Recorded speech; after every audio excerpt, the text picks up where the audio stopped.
Hello everyone, I hope you're having a wonderful day. Nghia quietly whispers to Tu Tieu, I have something for you. Tonight. The first thing Tu Tieu noticed was what she didn't hear. No buzzing, no sharp little rings from reminders, no anxious tapping of a screen like a heartbeat trying to outrun itself. The house still had its old sounds, wood settling, water running, a spoon clicking against a bowl, but the electronic noise was gone. It felt like walking into a church when you haven't been in one for years, quiet enough to make you self-conscious. Yuri moved around the kitchen with an easy steadiness, the kind that didn't demand attention.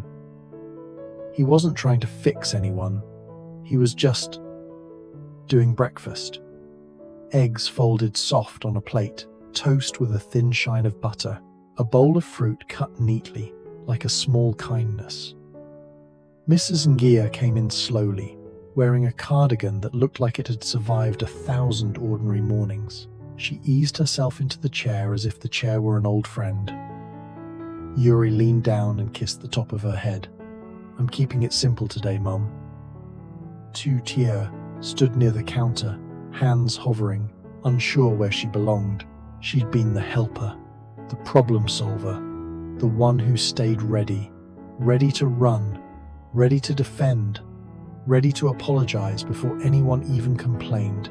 But this morning was different. This morning asked for something else. Presence. Yuri set a mug of tea near her. No big speech. Just the mug. Here.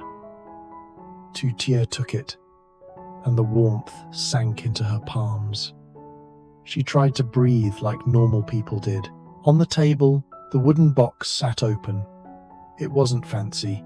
No lock, no warning label, just an empty space that somehow felt like a boundary, like a fence you built around peace. Tu Tieu glanced at her phone sitting beside her plate. Her fingers twitched with habit. Yuri noticed. Of course he did.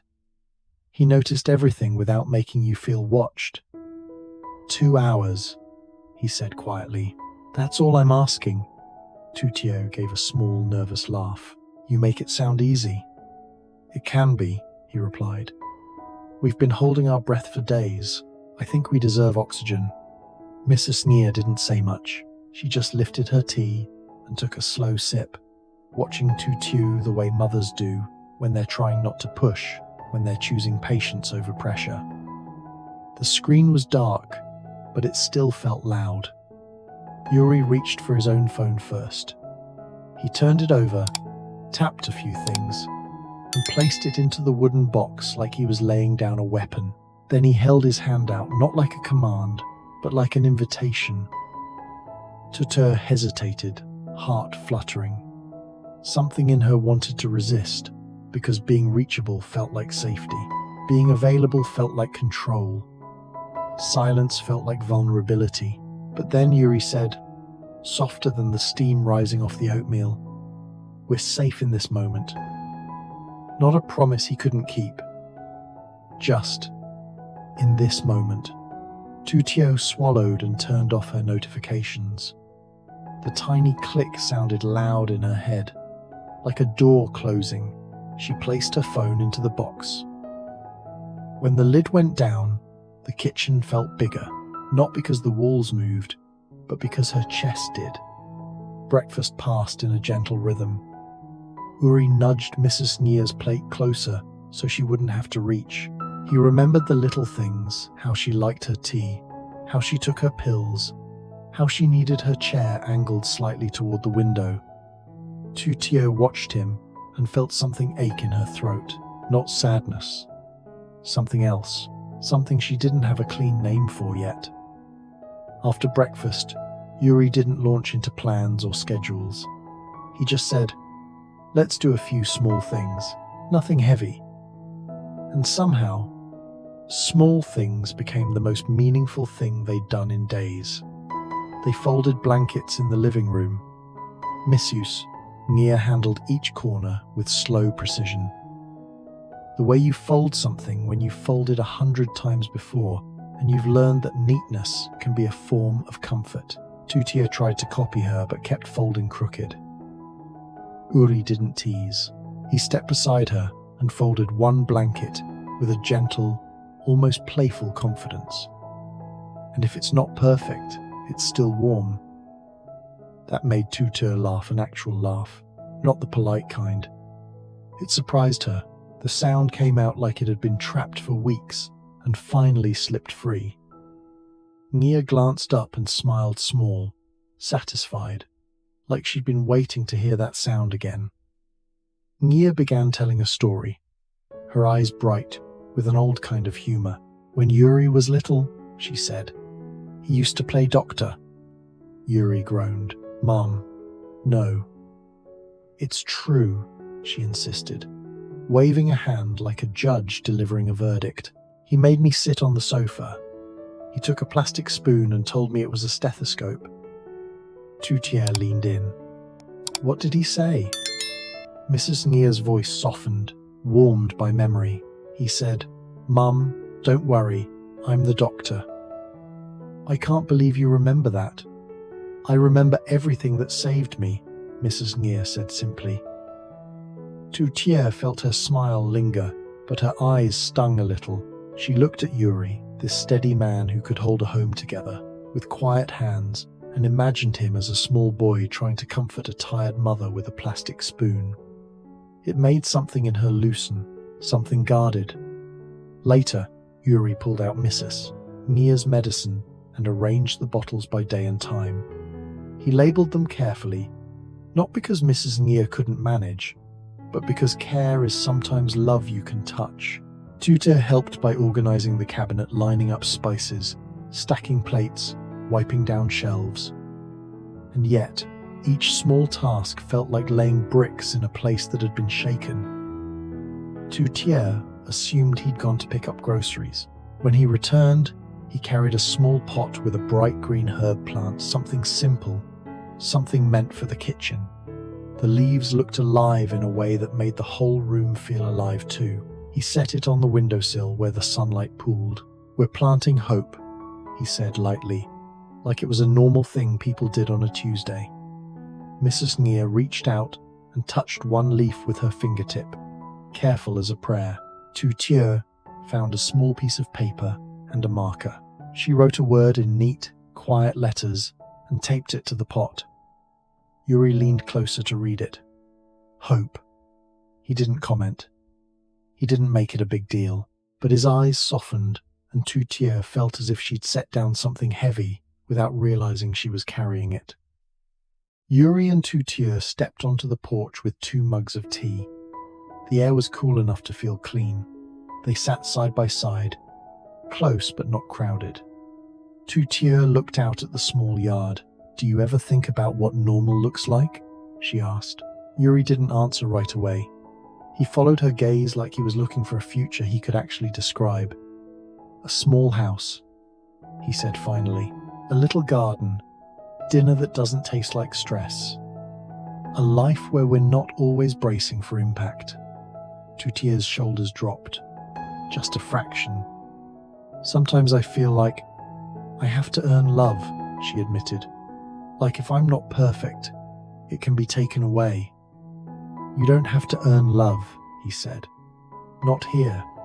Not with us. Tu Tieu, after dinner, come sit with me. Tu Tieu's stomach tightened. The old fear rose automatically. Judgment. Rejection.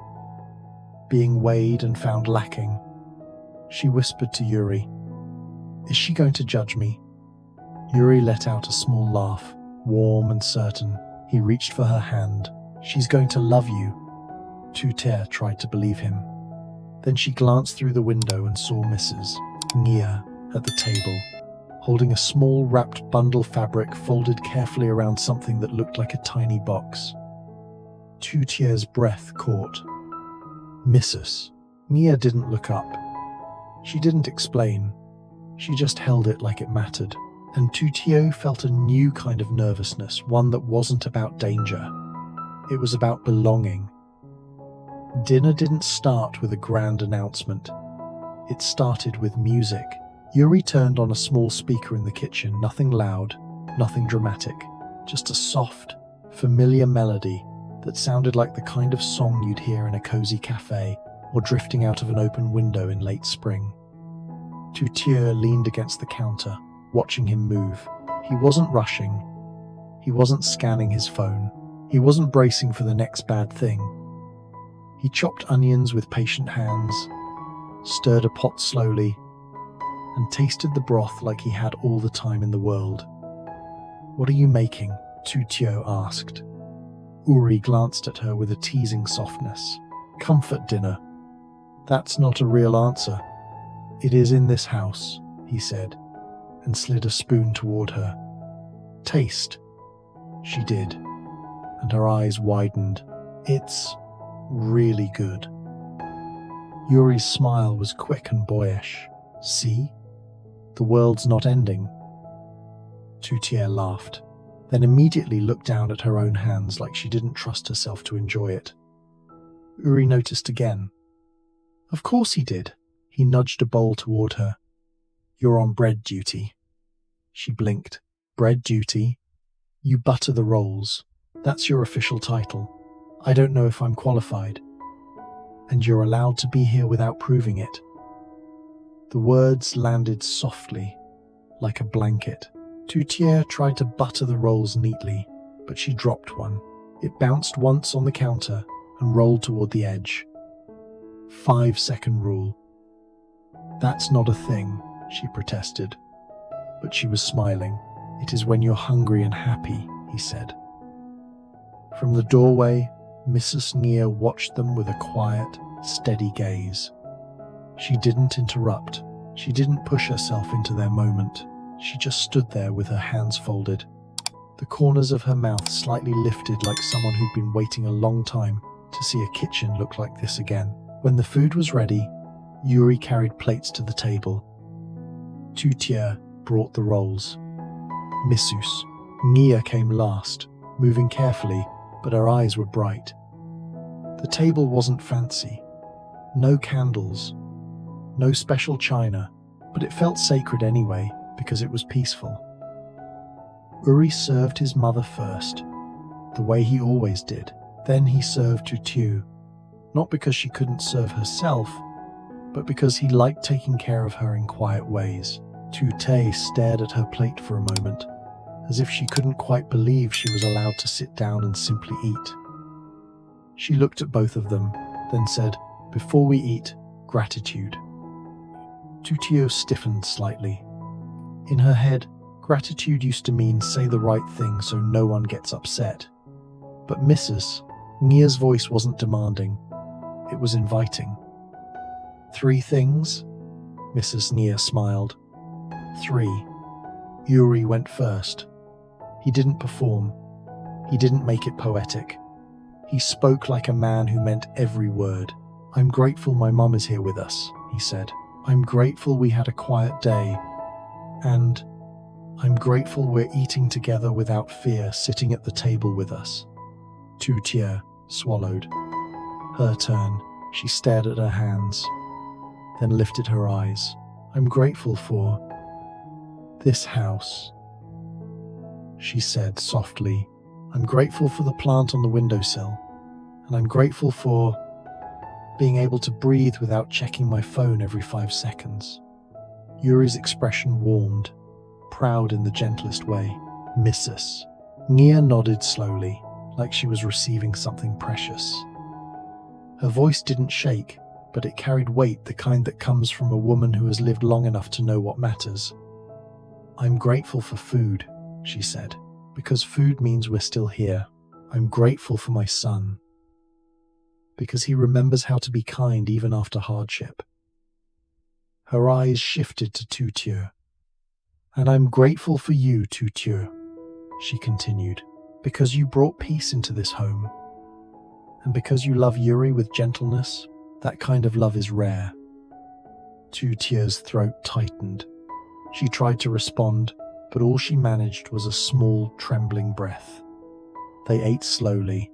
They talked about simple things, how the weather had changed, how the herb plant would need water, how the rolls were a little too buttery in the best way. It felt normal. After dinner, Uri cleared the plates. Tu Tieu started to help automatically, but Mrs. Nghia lifted a hand. "Let Uri do it," she said kindly. "Come sit with me." Tu Tieu's stomach flipped again, even though there was no danger in the room. Old instincts didn't disappear overnight. She followed Mrs. Nghia into the living room. The lamp was on, casting a warm pool of light on the couch. The house smelled like dinner and dish soap and clean fabric, like someone had scrubbed the fear out of the air. Mrs. Nghia sat down carefully, then patted the space beside her. Tu Tieu sat, hands folded tightly, like a child waiting for a report card. Mrs. Nghia didn't start with a lecture. She reached for the small bundle Tu Tieu had seen earlier, fabric folded neatly around a little box. She held it for a moment, just looking at it, as if she was gathering courage. Then she placed it into Tu Tieu's hands. Tu Tieu froze. "Mrs. Nghia, open it," Mrs. Nghia said gently. "Please." Tu Tieu's fingers trembled as she unfolded the fabric. Inside was a small velvet case. She lifted the lid. A pendant rested inside, simple, elegant, and clearly old enough to hold stories. Not flashy, not expensive looking in a modern way, but meaningful in a way that made Tu Tieu's chest ache. "This belonged to my mother," she said. "And then it belonged to me." "I can't." "You can," Mrs. Nghia said, her voice steady, "because I want you to feel like you belong here." Tu Tieu tried to speak, but the words broke apart before they left her mouth. Tears slipped down her cheeks, quiet and unstoppable. Nghia reached out and wiped one tear away with her thumb, not hurried, not awkward. The way a mother does when a child is crying and doesn't know how to ask to be held. "You've been strong," Mrs. Nghia said, "but you don't have to be strong all the time." Tu Tieu's shoulders shook. She stared down at the pendant, like it was too holy for her hands. "I'm scared," she whispered. "If I accept it, it means I'm really part of this." Nghia nodded. "Yes." Tu Tieu let out a shaky breath. "And what if I mess it up?" Mrs. Nghyia's eyes softened. "Then you learn. And you stay. That's what family does." Uri appeared in the doorway then, drying his hands on a towel. He stopped when he saw Tu Tieu crying and Mrs. Nghia holding her hand. He didn't rush in to interrupt. He just stood there for a moment, eyes shining, as if he'd walked into a scene he'd secretly hoped for. Uri stepped closer, but he stayed a respectful distance, like he understood this moment belonged to the two women on the couch. Tu Tieu clutched the pendant case. Her lips parted, and a single word slipped out before she could stop it. "Mom." The room went still. Tu Tieu's eyes widened, horrified at herself.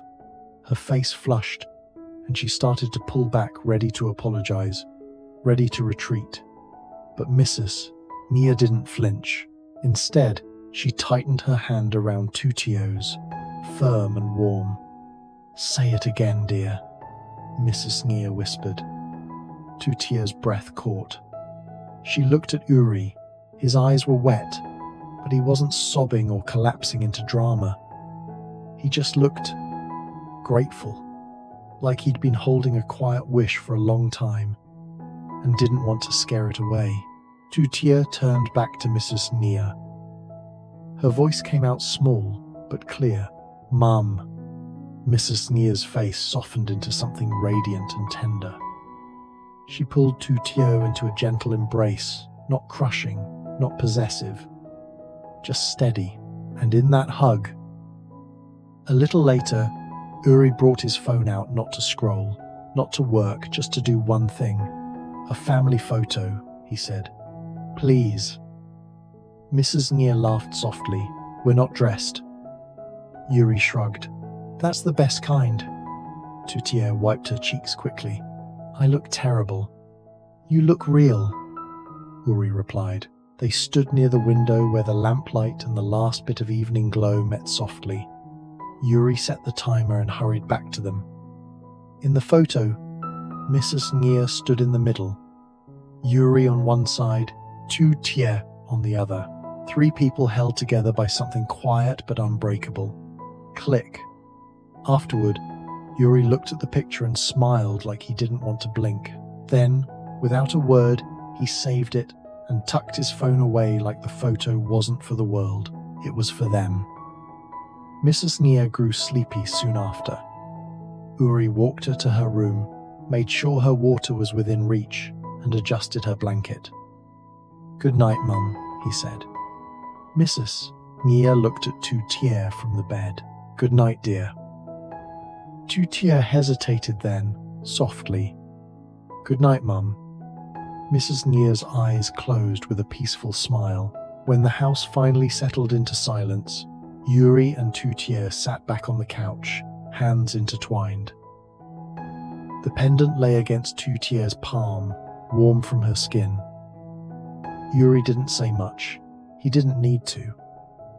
Tu Tieu leaned her head onto his shoulder. Her voice was barely a whisper, but it sounded like the truest thing she'd said in a long time. "For tonight, we're not surviving, we're living." Yuri kissed her forehead, then glanced at the phone on the table where the family photo glowed briefly before the screen dimmed. His voice was soft, almost to himself. "Tomorrow, we build this for real."